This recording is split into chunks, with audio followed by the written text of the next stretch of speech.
অনেকদিন ধরে পেজে কোনো বুক হল ভিডিও আসে না, যার কারণে আজকে ভাবলাম যে আমার সাম্প্রতিক সময়ে যে বইগুলো ভালো লেগেছে পড়ে সেই বইগুলো নিয়ে একটা বুক হল ভিডিও করব।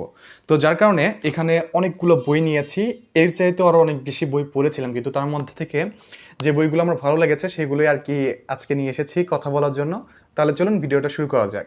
তো প্রথমে যে বইটা আছে সেটা হচ্ছে হুমায়ুন আজাদের লেখা ফুলের গন্ধে ঘুম আসে না। তো এই বইটা হলো তার নিজের আত্মকথন, শৈশবের স্মৃতি বিজড়িত একটা বই।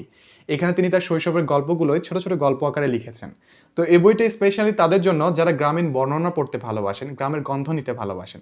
তো এই পুরো বইটা একদম গ্রাম্য গল্পে ভরপুর। যারা গ্রামীণ গল্প ভালোবাসেন তাদের জন্য অবশ্যই অবশ্যই রেকমেন্ডেড। তারপরে বইটা হলো অক্ষয় মালবেরি, যেটা লিখেছে মনীন্দ্র গুপ্ত। তো মনীন্দ্র গুপ্তের একদম ছোটবেলা থেকে তার কর্মজীবনের গল্পগুলোকে তিনি আত্মজীবনী ছোঁয়া এই বইটাতে লিখেছেন।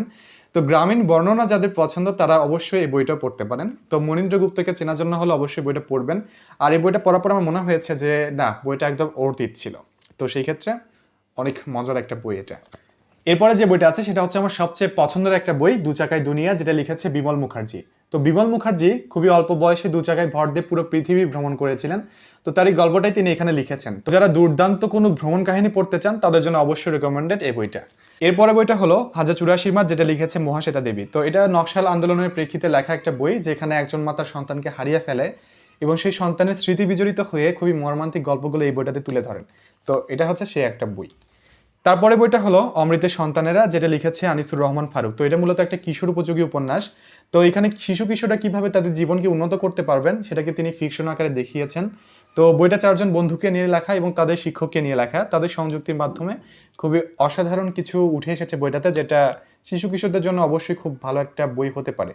তো এই বইটা পড়েছি, বেশ ভালো লেগেছে।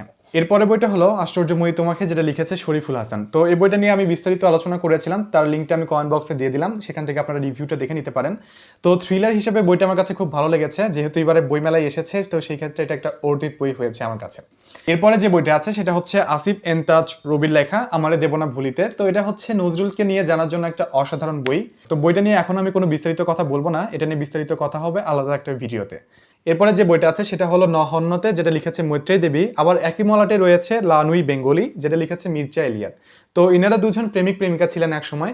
তো তাদের এই প্রেমের ঘটনাগুলোকে আত্মজীবনীর ছোঁয়াতে বইটাতে লিখেছেন। তো এই বইটা নিয়ে আমি এর আগেও আলোচনা করেছিলাম। তো সেই লিঙ্কটা আমি আমার কমেন্ট বক্সে দিয়ে দিলাম, আপনারা সেখান থেকে দেখে নিতে পারেন।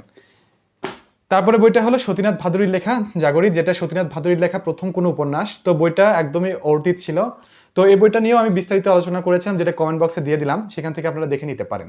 তো আজকে এগুলো ছিল আমার সাম্প্রতিক সময়ে পড়া বই। আশা করি আপনাদের ভিডিওটা ভালো লেগেছে। তো পরবর্তীতে নতুন কোনো ভিডিওতে দেখা হবে, সে পর্যন্ত অপেক্ষা করবেন। ধন্যবাদ সবাইকে।